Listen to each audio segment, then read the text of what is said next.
AskMisterWizard reviews the Google Chromecast Wi-Fi to HDMI bridge Part 2, Configuring for First Use. Google's Chromecast device is powerful and mysterious. Although Google's packaging and promotional materials enthusiastically describe many of the things that it does, no technical details are provided. There's no description of actually what's in it technically or what it is. But one thing is clear. The name is confusing. It doesn't cast media, and your tablet or smartphone doesn't beam Netflix or YouTube over to it. After working with it and giving it a lot of thought, I decided to call it a Wi-Fi to HDMI bridge. It includes Wi-Fi radios with which it can talk to your home Wi-Fi router or access point, and it can also use Wi-Fi to accept commands directly from your laptop or tablet using its own new Wi-Fi command language that's oriented toward viewing published video clips or movies, viewing images, and playing music. It sets up its own unsecured Wi-Fi hotspot in your home when it's first energized. It also includes HDMI hardware here to send a high-quality video image or digital video stream directly into your modern HD television. And its HDMI logic satisfies the onerous copy restriction requirements with which Hollywood's lawyers have burdened the HDMI standard. Now, after connecting my Chromecast to my television, turning it on, directing my TV to accept its input, and verifying that I could see its splash screen as described in part 1 of this series, I learned that I would need to spend some time configuring it from a nearby Wi-Fi enabled computer. Google has published a web page at google.com/Chromecast with a setup area containing step-by-step instructions for this process. And so I fired up my trusty Windows-based laptop PC in my lab in preparation for accessing that web page from Google's well-known Chrome browser. However, Google's lack of technical documentation still troubled me. From the sparse information available in other reviews, it was clear that the device does some unorthodox things during the setup process. The other reviewers had just accepted this, happily going forward, click, click, click, through unusual configuration phases without comment. They seem to be content to simply benefit from Google's magic without asking any questions. I've seen this before, and I'm sure it's what Google's marketing people had in mind when they put together the website instructions. They were thinking, don't scare people away with a lot of technical mumbo-jumbo. Nobody cares about that stuff. They just want to know what to do to get it to work. I know that's true of most people. It's true for the audiences of most reviewers. But our audience is different. I know that you are savvy, technically strong people who don't believe in magic. Like me, you are not content to view these gadgets as if they were magic oracles responding to divine incantations. You want to know what's going on under the hood, and so do I. You've come to the right place. This review is not for sheeple. I want to do a Google Chromecast review for thinking people. Starting out, I was pretty sure that the unconfigured, energized Chromecast must be creating an undocumented, unsecured, orphaned Wi-Fi hotspot in my living room, since that was the most direct way to get it to accept configuration commands from my laptop or tablet equipment.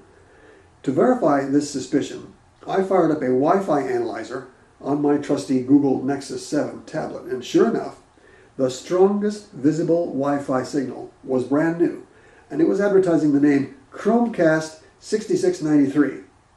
Because I was only a few feet away from my TV and the Chromecast device, that signal is even stronger than my own Wi-Fi routers, which are located in adjacent rooms. Now I knew that Google's online instructions might direct me to connect either with Google's internet site through my existing ISP or directly to my local Chromecast device. It might direct me to hop back and forth between the internet and this device several times, maybe between these resources as I configured things.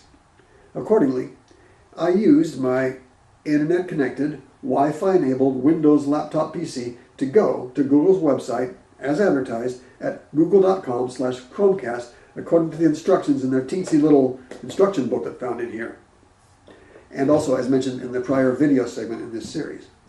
I worked my way through the preliminary steps of their setup guide to approach the ending point where we left off in that prior video segment. As I explained near the end of that segment, I found myself looking at this page from their website, asking, "Alrighty, do you see this screen on your TV?" And I did. So I clicked on, "Yep, got it." And pretty soon, Google's website began displaying an enumerated set of step-by-step instructions, commencing with Step 1, connect to your Chromecast. Connect your Wi-Fi to the network that matches your TV's Chromecast name. In my case, I knew that was Chromecast 6693. So there I was with my laptop PC looking at a Google webpage out on the internet that told me to take a step with my laptop's Wi-Fi hardware that would disconnect me from the internet. Now that is highly unorthodox behavior, and it would mean that I wouldn't be able to go from this Step 1 page on Google's website to a corresponding Step 2 internet page. Nevertheless, I was kind of expecting it because I had already confirmed that the Chromecast device had created a new, unsecured Wi-Fi hotspot that was undoubtedly offering its own website, pre-configured, to continue the setup dialog on its own for a while. Accordingly, I used the well-known icon and techniques that Microsoft had made available down in the lower right corner of my laptop's display in order to disconnect from my existing home Wi-Fi access point. Following the usual steps for this sort of thing in response to routine clicking with my mouse pointer, I saw and selected View Available Wireless Networks, and then I saw a list of all the Wi-Fi access points within radio range. Of course, I was already connected to my usual Wi-Fi hotspot named Bosonet 54G, exactly as I had expected. I could see there was also a new Wi-Fi hotspot named Chromecast 6693, and selecting that name and then clicking connect caused my laptop to disconnect from my internet connection and then hook into the brand new orphaned subnet that Chromecast had created for itself. I knew that subnet had no connection with the worldwide internet. This connection could only lead me to resources that Google had hard-coded locally into this brand new Chromecast device. I made the connection using the same well-known techniques that I use when connecting with any unsecured Wi-Fi device. All of the Wi-Fi related pop-up boxes disappeared as expected, and I found myself once again staring at the web page that Google had sent me from the internet that had led me to this point. That page was still displaying a prominent Next button, and I clicked on it, knowing that it could not lead me forward to any additional internet resource. This is going to be interesting, I thought to myself. I clicked Next.